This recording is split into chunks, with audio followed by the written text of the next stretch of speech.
75 foot long with a hero in the seat. Welcome to Crazy Canuck Truckin', episode number 11, 1 and 1.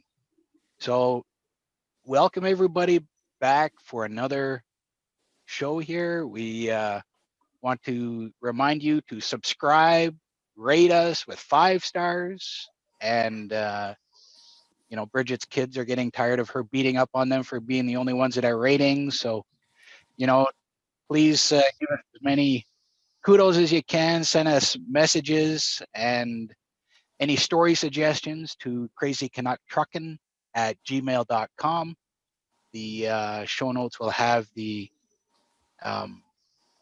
correct spelling for those that don't know how to spell it. I got to check it myself once in a while just to make sure. So what do we have on tap for today, Bridget? You have a 10 code, by the way. You know what? We have to pick a 10 code for today. But you know what I think I want to use? And I think that just because of the weather change that we have had as of late, we're going to use a 1013, which means to pay attention to weather and road conditions, because for some of our listeners, this overnight situation is really turning to a lot of snow. It certainly got colder as we've been recording this. So I do want people to pay attention to the weather. And by all means, if you are driving while you're listening, then you better pay extra attention.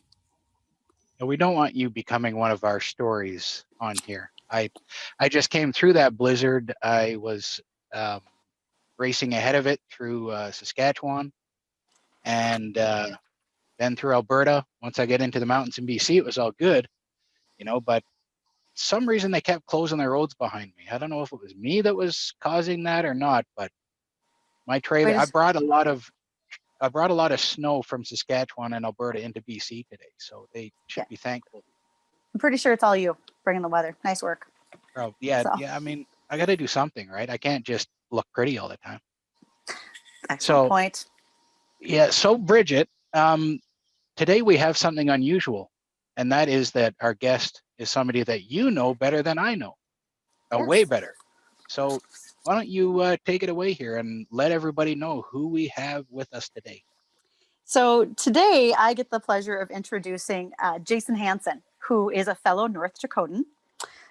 He's taller than I am, so he doesn't worry quite so much about talking about size matters in weed control, although he would be a proponent of that theory.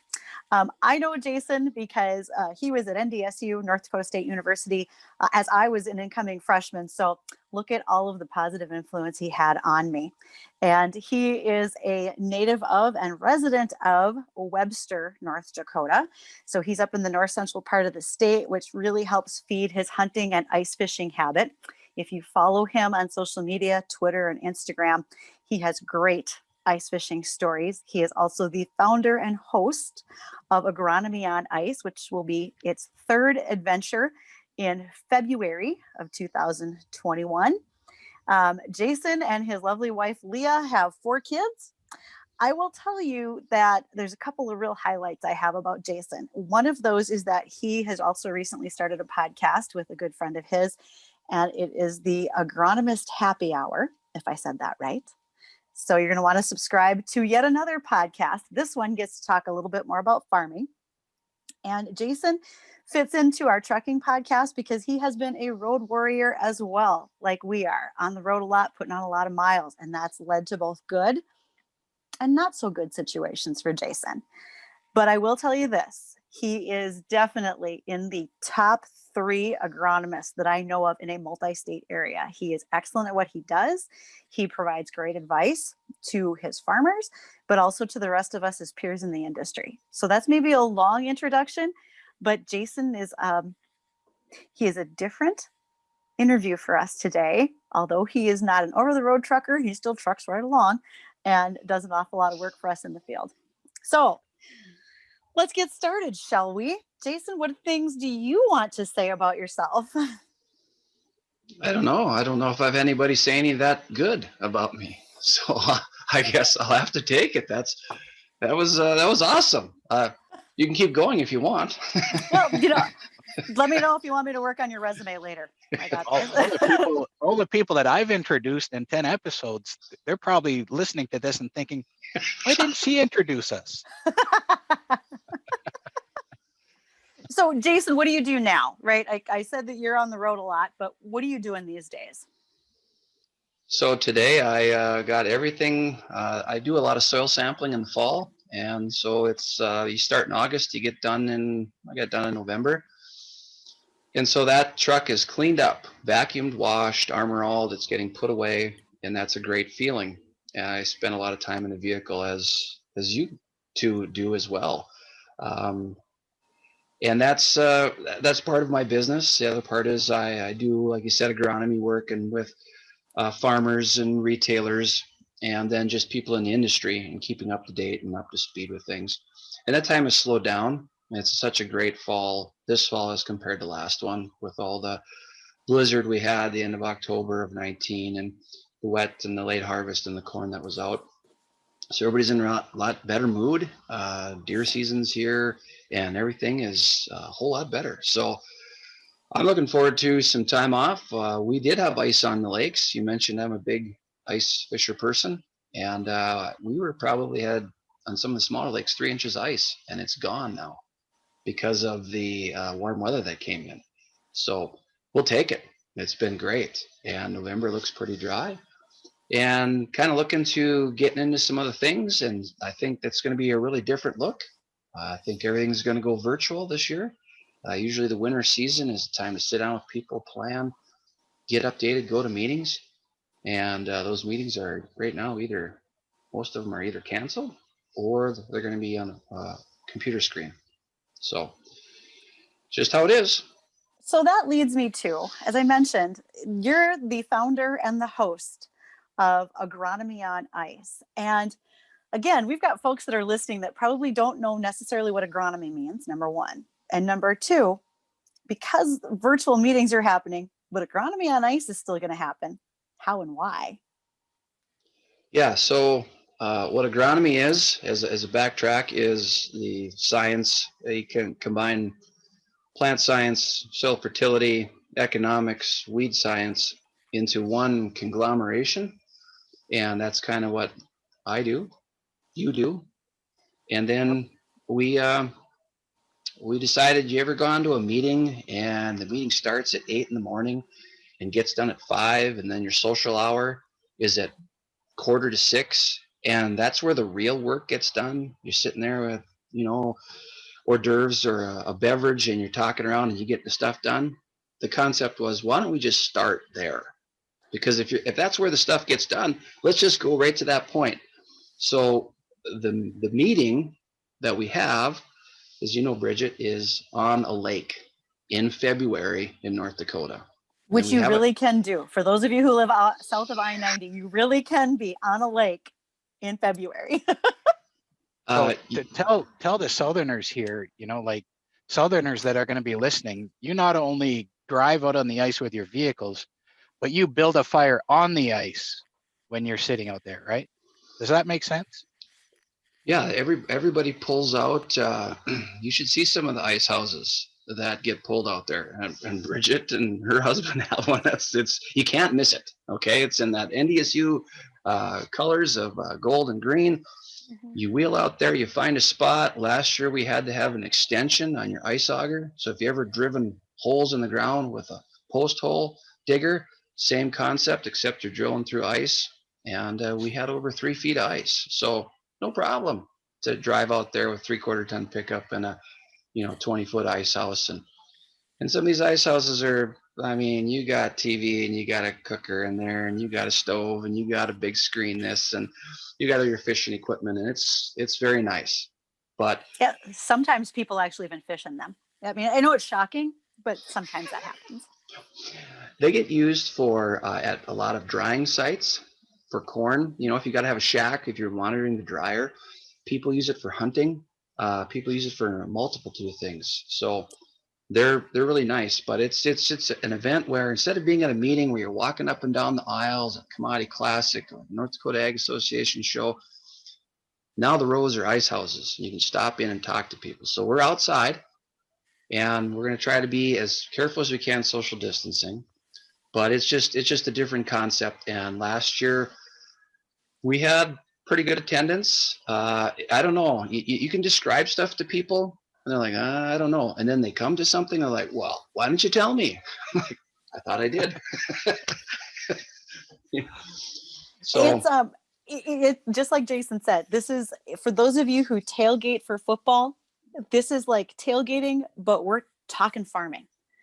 And you're right, social distancing will apply as much as possible.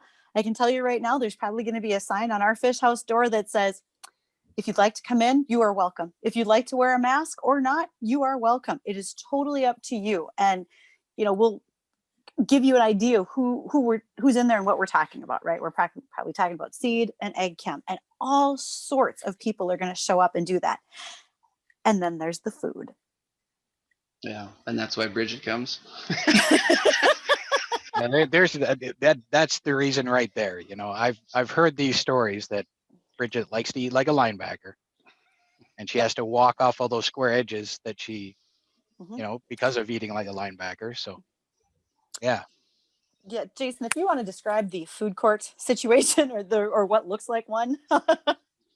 So that's the fun part, I think, is that you get a multitude of people in, and when they come in and they set up whatever they deal. So I think you in your ice house there was a big caramel roll feed, Nutrien. They had this when they do meals in Jamestown, North Dakota, that Nutrien puts on. There's people that go there just for the meal. Then they might even buy stuff because the food's that good. And then, of course, off to the side, they got their Bloody Mary bar. But the food is, we had Ryan Taylor was there last year. He brought a whole bunch of lutefisk. We cooked lutefisk outside. And anybody that's Scandinavian that likes that is got to try it. And it was just, it's like tailgating. I mean, if you got some special thing that you are really good at and you bring along, and that's what it is. And what I like is that, yeah, there's people there that people go and eat. People eat a little, some eat a lot. Same with having beverages, but there's no game to go to, so you don't have the pressure of trying to, get so much alcohol in your system. This is a social event. It's not. I mean, yeah, it's kind of a party, but it's more of a social interaction, bringing the industry together. I really don't care who you work for in ag, what color you fly, what brand you promote. It's just to get together, because you know what? Sometimes you're gonna go work for some of these people, and this is a great place to meet them or interact with them and stay friends. We had college kids from 2 colleges last year show up, and some of them got internships just by hanging out with people. And that's the whole point, is it's the networking part of it. Mhm. It's tremendous, all of the things that happen there, and we are expecting it to be bigger in 21, because this will truly be like the only live thing people can get to. So people write this down. Jason, what's the date? It is February 3rd. That's a Wednesday, 2021. And it will be held where? It's going to be at Woodland Resort. So we're kind of close to that on Creel Bay, Devil's Lake, North Dakota. So for all of you out there who are driving right along, take out your notepads, write that down. February 3rd, Devil's Lake, North Dakota. Here is your opportunity. And if you're not already following Jason at Rock and Roll Agronomy on social media, you should, because he's posting updates to make sure people are aware of it. And you can go to agronomyonice.com, and that'll kind of you can see a lot of the pictures. We have people take pictures, post them, so you kind of get this feel for it. And last year we had as a fundraiser for the college. We have a precision ag school here. They had appropriations from the state legislature to put up a new building. And so we kind of had some stuff, and people were excellent about that. The support from the ag community in 19, remember, everybody that's there that has corn, it's all still out. And we got great support from businesses, from individuals, from groups. We're not really doing that this year, but there's still support that we're putting toward that. They're going to be out there trying to have you buy some stuff, and you just got to come and show up. What I would love to have a band there.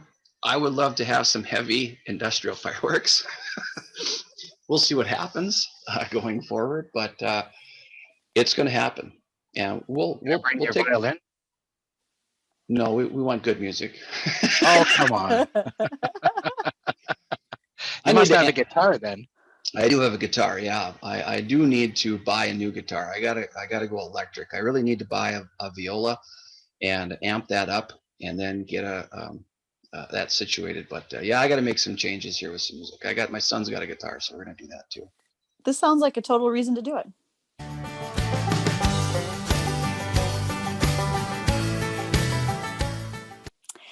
So this is a trucking podcast, so I'm going to shift gears. Haha, everybody got that one, right? Oh, smooth. And I'm going to shift gears. And Jason is a guy who's on the road a fair amount, because in your current position, owning your own company, being your own CEO, you are still doing an amazing amount of travel. So I'm going to ask you, give me one really good thing that has happened while you're out on the road, then give me one maybe not so good thing that's happened. Sure. So this will kind of go back to kind of a hobby of mine. Is I have a goal of getting to every town in the state of North Dakota.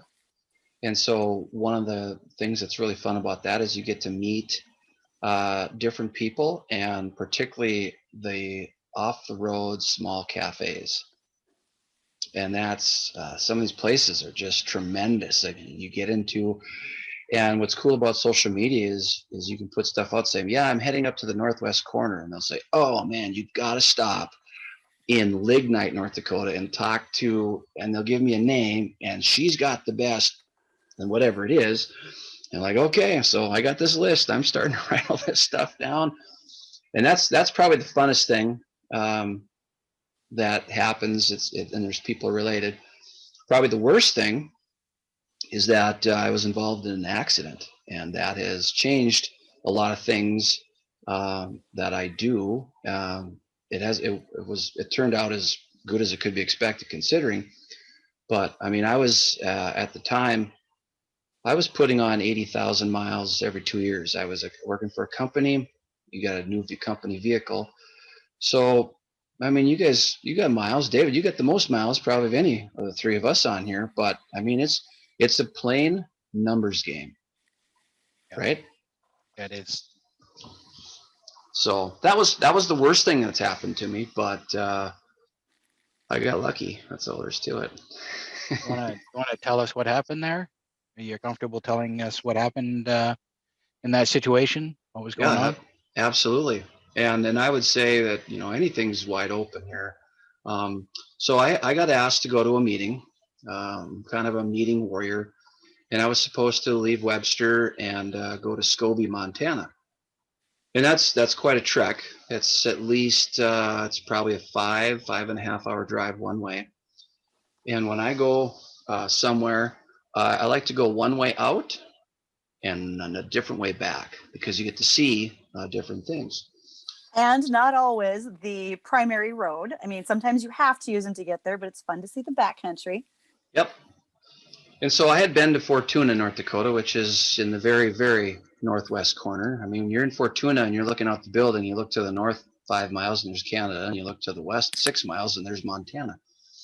And there's a little town up there called El Cabo, and I'd never been west of there. So I kind of got to go that way anyway. So took off, got to Williston, decided to head up to Fortuna, went to El Cabo, checked that little town out, got to a certain point, and now you're up against the border. And when you're up against the border, sometimes the Canadian cell towers want to grab your phone. And so if you get a call or a text, you're paying a different price because it's an international deal. So I just turned my phone off and stopped for a while, stretched my legs, and I went through the town of Westby, which is right on the Montana-North Dakota border. And I'm heading to Plentywood. And so it's about 6 in the evening, got the speed on 70, got the music on, and I'm coming down this hill, and I got another vehicle coming at me. And so sun's in my eyes, and I get into this bridge, and this vehicle does this violent turn and hits me right in the middle of the Ford emblem on my pickup. And it was a combined 140 miles an hour. I didn't have time to I didn't even get some bad words out in time. And my feet went to the floor, and the impact, everything came in, and it was absolutely violent. crash. And they were, there was two people in this vehicle. They were driving a 1990 Dodge Caravan with no airbags. And I got hit right in the center, and boom, everything went off. Everything crunched in. I knew immediately something was wrong with my feet, but it was just this, I knew I was alive because it was this one continuous profanity filled scream kind of a thing. And I went down the ditch and rolled a couple times, and the truck came to on its tires, which was great, but now I'm below the hill, and so the sun can't hit me. So it went from light to dark, smash, roll. My feet hurt from my knees down. Feels like I've dipped my legs in gasoline and lit them on fire. My feet are crunched up under the steering wheel, and I can't get them out. I can't slide everything. The vehicle smells like burnt coffee, pulverized glass, gasoline, all this stuff. And you're kind of wondering, and you got to remember, when you're doing 70, everything that's in the vehicle you're traveling with is doing the same speed. And when that stops, all that stuff flies around. So I've made it a point to try to get as much stuff in order, excess stuff out of my vehicle from now on. But I couldn't get my feet out until I slid my shoes off because everything was crunched in that far. And I slid out, and I couldn't get my door open on the driver's side or the passenger side. So I went, crawled in the back, and my feet, they really hurt. I got to the back, driver's door was open. I grabbed the latch. I'm going to stand up, and there was nothing there, and I fell right on my face. And then the profanity really started to come out because there was nothing. So I crawled away, got away from the deal, and sat there, and it was dead silent for about 10 minutes. And you're just sitting there, and there's kind of smoke coming from this other vehicle. It was the other way, and nothing going on. You just kind of sit there, and I sat and pulled my knees up to get my feet off the ground because they hurt. I had to take my shoes off, and there was no blood on my socks. So I'm like, how do my feet hurt this bad? And finally people started showing up, and they started making phone calls, and there was one guy came running toward me, says, "Hey, you okay?" I said, "Yeah, my feet hurt. I think I'm okay, you know." I got a white t-shirt on, blue jeans. And he says, "Well, your buddy here's in the ditch." And I'm like, I didn't have anybody with me. So when this other vehicle came across the lane, and when they hit me doing 70, afterwards they laid rubber on that road for probably 60 feet.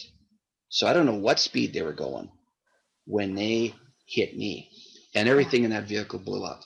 The driver, she was killed, and when the centrifugal force, when they hit, spun their vehicle around, and the passenger went out the window over my truck and landed in the ditch.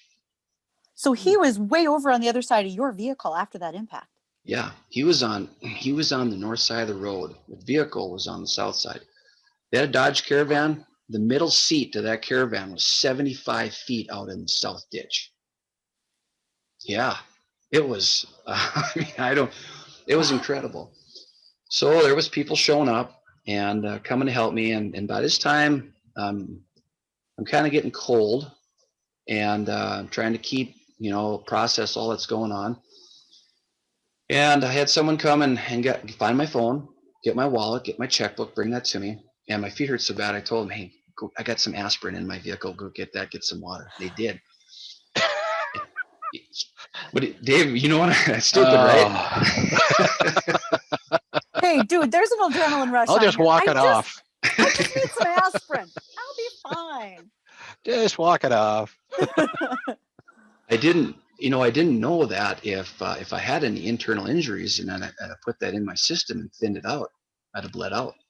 Right. So that I didn't know. But by this time I'm getting cold. They come in. There's EMTs coming. Okay. Well, I did not know this, but Plentywood's Hospital is a clinic, a hospital, and a nursing home all in one. It's like a regional area. Mm-hmm. And they just happened to have EMT training there that night. And so I know Plentywood's a small town. They said, "We got EMTs coming, all this stuff. You'll be fine. Just hang on." Okay. there's like 40 EMTs that show up You're there. like, you're like the new training class. I was. And I'm thinking, how big is Plentywood to have 40 EMTs? You know? And somebody in that group is probably thinking, boy, they went to real extremes to put on this class today, didn't they? yeah, I didn't want to be that subject of their learning material, but it worked out. And I started to go into shock, and they put a heated blanket on me, and they come up with those little fancy scissors they got, they're in their pocket, and they just cut all the clothes off me right there. And they put me in this ambulance, and the ambulance crew was an older lady and a young man, and found out in talking that it was a grandmother and a grandson. Oh, wow. That were in the ambulance. And now, granted, it's like 96 degrees in this ambulance, and I don't have any clothes on, and I'm sweating. Yeah. And they're asking me, on a scale of 1 to 10, what's your pain level? Well, I mean, I've fallen off a bike and I fell out of a tree. That's been it to this point in my life. And I'm in my 40s. So I don't know. I'll give you a 6 or 7. Okay, well, yeah, you're doing pretty good. They wheel me in and put me on there, and they had a great crew. So in Plentywood, they have a lot of people from all over the country that are there. You kind of train in there, and then you go to bigger hospitals and things like that. And I think the catheter hurt worse than the accident, to tell you the truth. Yikes. Yeah, I didn't say yikes. Yeah. Oh, more profanities is just a guess here. I will leave that off this podcast, but it was so they had to just check check everything. They got to see if there's internal bleeding and all the stuff. And I'm still lucid, but you're still in shock. So now I said, can I call my wife? Because I had the phone. Yep. And the phone was turned off. They turned on. Do you know your passcode? Boom, got the passcode. So I called her and said, there's been a little accident, and I'm in Plentywood Hospital, and on and on. And they say I got my feet are messed up. And so, yeah, it was more than that. This is, it was my feet at that point. So this has been probably an hour afterwards. If you've ever watched the movie Shrek, Shrek's feet, Mm-hmm. those were my feet, except they're purple. They weren't green. And they're swelled up like footballs. And I told her, you got to come out, but don't do it tonight, because the Bakken was booming at that time. The oil traffic was tremendous. It'd be toward the evening, come out in the morning. So her and my sister-in-law drove out the next day. And that's really the only night that I couldn't fall asleep that night. Every time I closed my eyes, boom, everything happened. It just reoccurred. That's the only night that's ever been like that, was the first night. They come out and realize I have a bilateral calcaneal fracture. Both my heels are crushed because the impact came up. And so basically your heel is probably the hardest bone in your body on the outside, but on the inside, it's like the yolk of an egg. Because when you're on an uneven surface, or near your yard mowing, or you're out deer hunting, and you're on a trail, all that off-balance stuff, your heel counterbalances everything. Mine, they said, was just like you took an egg, dropped it on the floor, poof, busted. So I started, getting on painkillers and all this stuff, and they had to put casts on. And so I was out there for a couple days, and then they brought me home, and yeah, it was interesting. You don't know, but luckily, this is the good news. The force of the impact did not come up my knee and blow out a knee or a hip. I didn't have any internal injuries, no head injuries. I had a couple scrapes on my hand. I had one on my head. So, you got these new vehicles you drive, and they got these thick sidebar frames, and they got airbags in the front and on the side. And sometimes those side beams on that frame, they're tough. You got to stop at an intersection. You got to watch, because they get caught in that because they're extra big. That's what basically saved me, was that. Mm-hmm. So yeah, it wasn't. They had good egg salad sandwiches out there. I did appreciate that, and I thank the staff profusely for all the things they did. but then it was time to get back, and it was adjusting to not being able to walk and not knowing how that was going to be. So we had surgery on the 30th of October, and I have a plate and 13 screws in my left leg, and they didn't do anything with my right. It's my only regret. Should have had them do both legs. Mm-hmm. 13 screws. Yep. And go through an airport, no problem. I've never had an issue with that.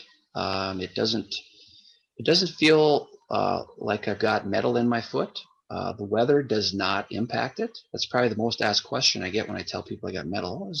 When it gets cold, does the weather, you feel that? No, I don't. I feel when I got too many steps in a day is what I feel. So, Yeah. but from there we had surgery, and it was it was a very fast process. The process of so I worked for a company, and immediately I was put on WSI, which is workman's safety. So workman's comp is what probably most people call it through the state of North Dakota. So it got very complicated because the company I worked for was based in Minnesota. I'm a resident of North Dakota. The accident happened in Montana. So everybody's looking at the word of liability. Pass the buck. Pass the buck. To some degree. I thought I should have been put on short term at the beginning, but the company, it was easier to go to WSI because as an employee, I pay into that. Yep. So one thing to realize if you ever do get in an accident, I would advise this. If you're new or older or whatever the stage of your career is, they say, oh, you get a company credit card, you get a gas card, you get a company vehicle. First question you should ask is, what happens in an accident? Say it's a deer, okay? Mm-hmm. Say it's the second time it's a deer. Say it's something like this. What's the policy going forward? Why do I have short-term disability as part of my benefits, long-term disability? Because I thought I should have went there. Going to workman's comp, what happens is, it was a very fast process. You are now off of a regular payroll. I got 2/3 of my salary and the year before's bonus tax-free given to me. But you also are not on insurance. So if you are to carry insurance for my wife and 4 kids, I had to buy that myself. And it cost about 2/3 of my salary and incentive. You also will not get a 401k contribution because you're off the payroll. So there's kind of all these things. And I'm, at that point, at the beginning, I'm not worried about it. I'm just trying to make sure everything's going to be as close to normal as we possibly can. Also find out if your company has a third party that they deal with when it comes to accidents like this. Because what I found out is that an employee is kind of fearful of HR. HR fears legal. That's the ultimate, that's the back door. So know what that is, because that played a big part into kind of what happened here. But had my surgery, I spent the next 4.5 months in a wheelchair. And I got home that first night. We got back from Plentywood. This was before surgery. And I had some hand weights, 20-pound hand weights. And I'd been working out, and I thought, oh, I'm going to do a little this in bed and do this kind of stuff.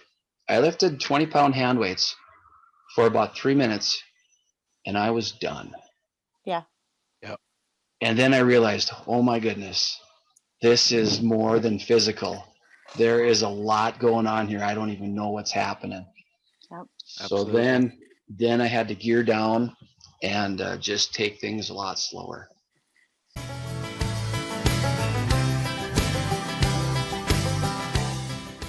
Mm-hmm. So in our last episode, then Sylvia talked about that, because I met her through Mind, Body, and Soul Rehab, and they work on every part of you, no matter what part is hurt, because your body is all connected. And that's when you found out that your body is all connected. It didn't matter that your heels were busted. It affected your arm strength and your breath and everything else. You know, it's really, the body is quite an amazing piece of machinery.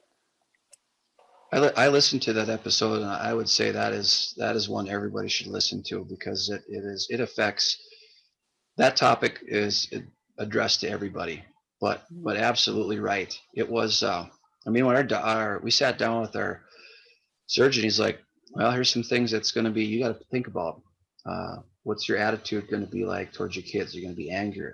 How's things that just kind of popped up that you wouldn't think about, that you think it's all your feet. It's like, no, it's your attitude. It's your things that are going to be so different. And they somewhat did. I mean, I only got out of bed basically to use the bathroom or take a shower. Kids brought stuff to me when I had to urinate. And what happens when you're in bed for that period of time is muscle atrophy. Oh yeah. Oh, it was terrible. I mean, I'm kind of a thin guy, but I tell you what, a day like today where the wind's blowing 25 miles an hour, my calves, if I'd have went outside, they'd have been flapping in the breeze like a piece of plastic on a fence line. And I'm not kidding you. And so when we got into being in a wheelchair, you learn how to move without your legs. And the toughest thing was probably a shower. That was a 2-person job. My wife had to really help me. Found out our house is not wheelchair accessible. Really, really bad. Probably got 8 doors. They're all different sizes because we live in an older house. But before I started physical therapy, it was kind of, you got to get in the gym and you got to start doing stuff because it was so tough.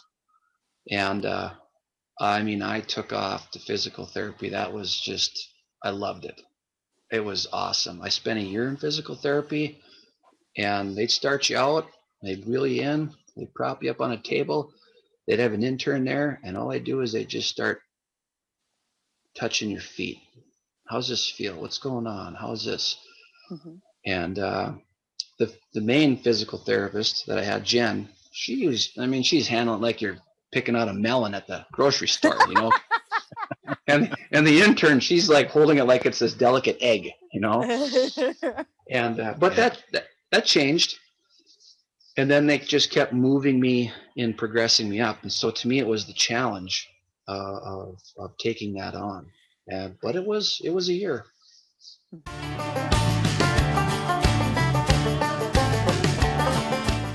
What was your attitude to start with?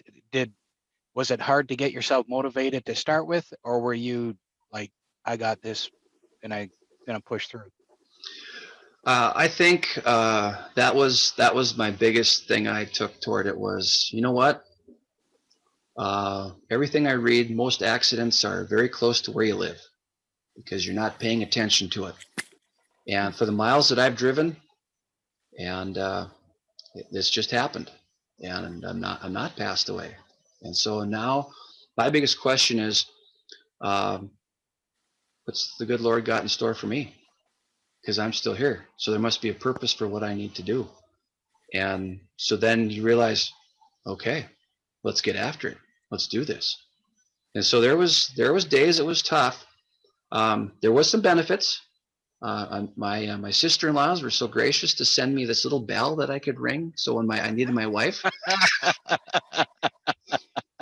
Knowing your wife and knowing a couple of your sister-in-laws. I just wow. How do you think that went over? Oh man. Ooh. Yeah. I only used it twice. And yeah. I'm surprised you got it in the second time. And I don't even know your wife. I realized that I needed her right then more than she needed me. Yep. Oh, that's hilarious. Oh, that changed. But another great benefit was breakfast in bed. Oh, absolutely. And my wife was really good about that. I read a lot. I watched a lot of YouTube history. I like history. I got caught up, but even I got bored of that because, I mean, when people say, what'd you do today? Oh, I didn't do anything. I did nothing. Oh, really? Let me tell you about nothing. Because if Yep. even if you're doing dishes or you read the mail or you did a little bit in your computer, that was more than I did, you know. Now, I'll go back to this. My company still wanted me to answer all my phone calls, take all the text messages, and I actually put a conference together. So I wasn't supposed to be working, but they wanted me to kind of stay in the loop. Should never have done that. I should have stuck with, yep. I said, nope, I'm off. This is how it is. Tough luck. Here's how we go. Actually, what I was going to say is they had you doing all that while you were on painkillers. That's true. You shouldn't be putting presentations together when you're on oxycodone. Depends Or on if you're- it's a comedy, if they want some comedy or if they just want some serious news, right? Well, but if your audience is on oxycodone when you present, then it all balances out. Oh, it's all good then. Yeah. So when you said, you know, you made it through all of this and your attitude is fantastic, because I saw you post accident. I knew you before accident. Again, attitude has been fantastic. Do you think that that mission that you might still be on has anything to do with all of the churches that you post? Maybe? Yeah, I guess I got asked to present for the hospital. They had a presentation and I was the keynote speaker, and I guess I opened it up and I said, I'm here today because of the good Lord and the Ford Motor Company. Mm-hmm. And that day, for whatever reason, I had my grandma's Bible with me, and on the opposite seat, it was with me.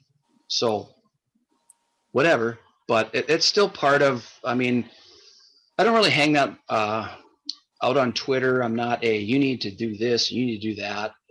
Everybody is to their own, but to me, I like history, and that's a big part of some history in my opinion, because you got people that was a big part of their lives. That was a big part of their community.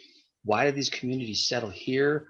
What you got Germans from Russia, you got Scandinavians, you got people of English or French descent, and where did they settle and why did they settle there? That's always interested me. So yeah, you know, I guess my belief is that yeah, I was it was the coincidences. If that would have been another, I mean, if I'd have turned more, I couldn't turn, but if I'd have had a little more, she'd have come right in the door. And Right. that'd have been it. So that's just the way it goes. But you have to kind of put everything in perspective, see how it is, take care of what you can. And I was back. The process was that I could get back on the payroll when I was approved by my doctor to drive. That was in the job description. So I told the two things. I hated being on painkillers. I don't like the codones. I was on Roxy. I was on Oxy. Morphine, I think I could drink that straight. It didn't do anything for With me. you there. It's just kind of thing. And those things, they killed the pain, but they also they do other things as well. And my whole goal was to get off of them. And then I got to ibuprofen and some other stuff like that. I let my my caseworker at Workman's Comp, I said, here's the plan. Here's where I'm at, and I'm getting out of here as soon as possible. And once they checked out that this wasn't a minor thing, this was major, they were excellent to work for. My experience with Workman's Comp in state of North Dakota was spectacular. But I also wasn't trying to get something out of the system that I shouldn't get, and I wanted to be off of it. And so there was a lot of pressure from them to get my doctor. You know, when can a doctor say, "Oh, well, he can drive on this date," because he's got to go through and check me out and do all this stuff. And it was from the accident. It was 100 days to when I stood. And both my boys, I picked them up and I put my arms around their shoulders and I stood up. And if you ever remember anything from physics class where it says there's an equal and opposite force, I fell 200 pounds through those heels. Trust me. And it was a stand up, take the picture, boom, right back down. Mhm. And so I knew I had a lot of work to do with physical therapy. And by the end of physical therapy, they were like, well, who wants them today? And they referred to the expression, they treated you like a rented mule. Yes. That was me. If I didn't go into physical therapy and have breakfast, they would work me. I almost threw up one time. Mhm. I mean, and I loved it.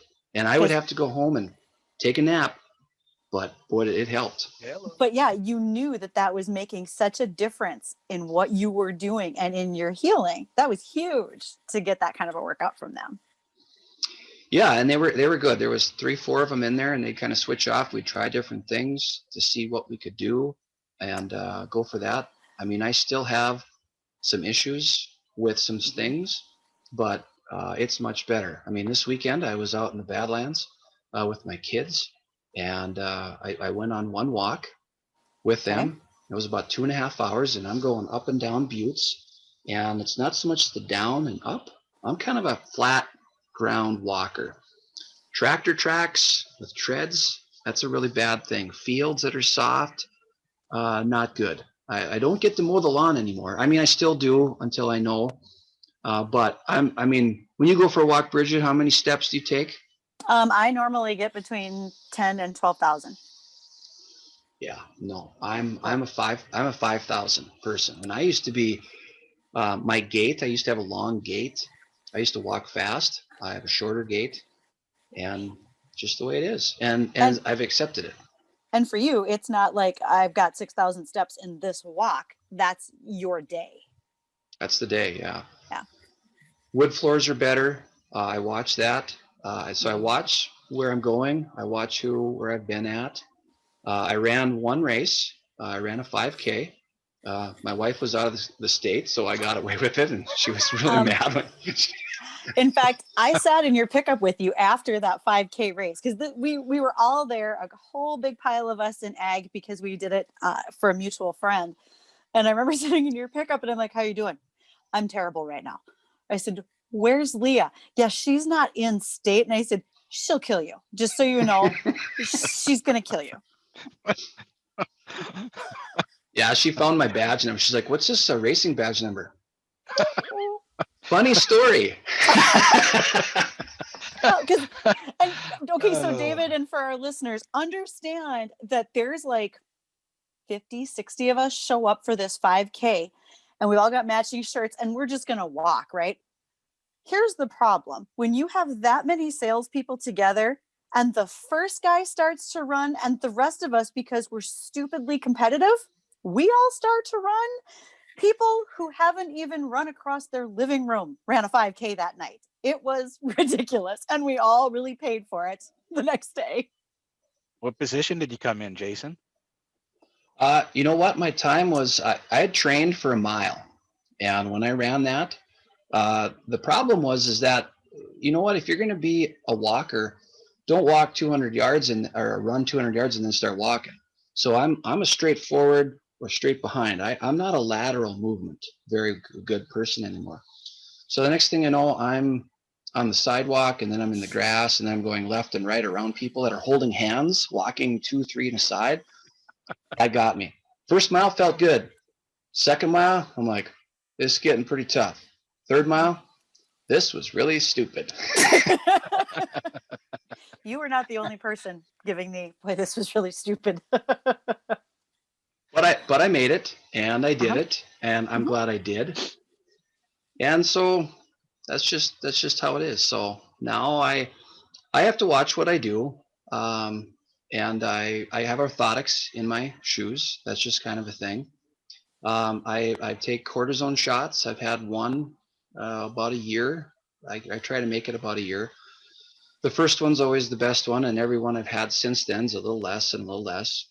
I am using some CBD oil, and that really seems to help. Where my issue is my calf. It feels like they took your Achilles heel out of your leg, or that, and they cut off about an inch, and then they tighten it up like a fence line, and then they tie it. And so that's the tight part, is my calves.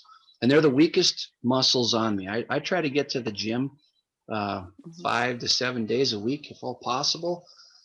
And that's the toughest part. So, but I think my family's adapted to it. I think they've adapted to it better than I thought they would. But I'm just glad that I didn't have mainly a neck or a head injury, and that would have done a lot of different things for my career and changed some stuff. So, well, I mean, what do you do? I mean, you guys, I've listened to you guys' podcast and some of the people on there and the miles they put on, the situations. I've seen some of the pictures you sent me, Dave, and what's going on. And I mean, you just drive all over, and stuff happens so quick.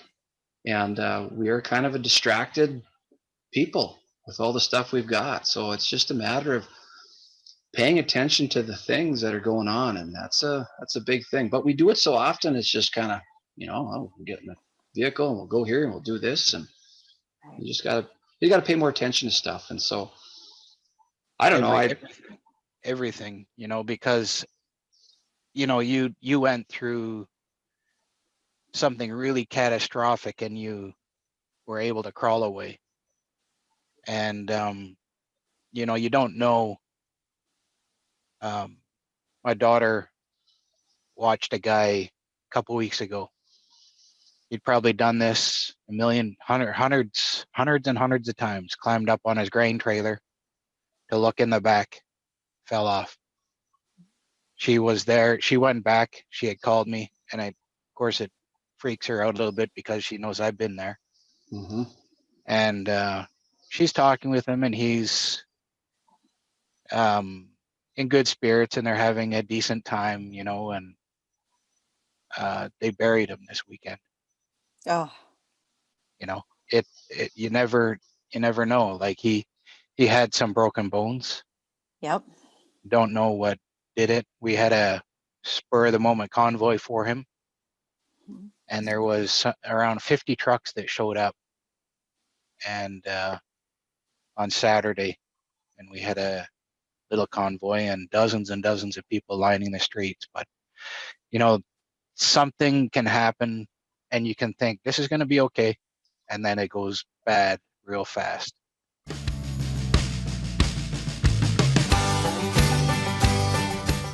It's interesting. You got 13 screws in your heel. I got 13 screws in my face. We both play the violin, both been in crashes. We both seem to annoy our wives sometimes. You get a little bell too? No, she was smarter than that.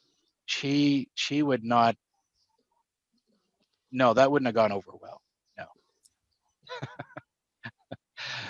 But it looks like we are running out of time here today, Jason. It's been a real pleasure having you on. I appreciate you having me on. Just to reiterate, Jason, where do they find you? You can find me on Twitter and Instagram primarily. It's at Rock and Roll Agronomy. Agronomy spelled a little different, but you get that first part in, you'll find me there. So, and if you're interested in coming down February 3rd to Agronomy on Ice, check that out on agronomyonice.com. Maybe we'll have a 50 semi convoy on the ice, David. What do you say to that? Huh? Yeah. We'll put some Fords in there so everybody's safe, right? For sure it'll be 50 ice houses. I can pretty much guarantee that. Yeah, we should have a good turnout, but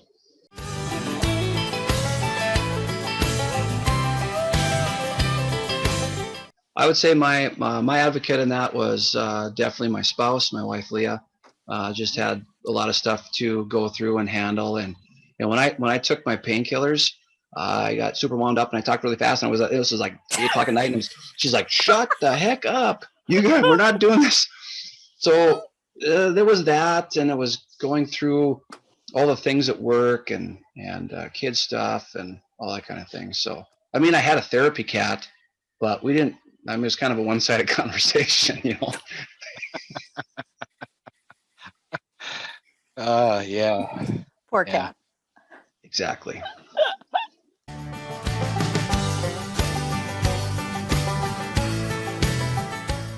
Well, thank you very much, Jason, for coming on. It's been a pleasure, and hope people tune into your podcast Tell us the name of your podcast again. It's called the Agronomist's Happy Hour. And Agronomist Happy Hour. yep. So So you're living the little boy's dream. You're getting to play with the dirt, pick flowers, pull stuff out of the ground, get your Drink beer. yep. drink beer, get dirty. You know, that was you had a smart life choice there, Jason. I'll tell you this. Up till about a month ago, I was not. I had listened to some of your podcasts, a few others, and that, but not too big. Now I'm on podcast. Now I'm hosting a podcast. So it's kind of it's interesting, and I do spend more time traveling and listening to things because it's experiences that you can relate to people. So Yeah. I would say in my experience with this, keep a good attitude, take on the challenge, get your support group with you, get everything ready, and then fight for everything that's coming to you. And then when everything gets as good as it can, tackle the next day better than the day before. Mhm. And that's how it's got to be, right? And be safe. I mean, it's easy to say, oh, be safe. No, you got to practice that because stuff happens so fast, it's unbelievable. Mhm. Yes, absolutely. Good way to end it off.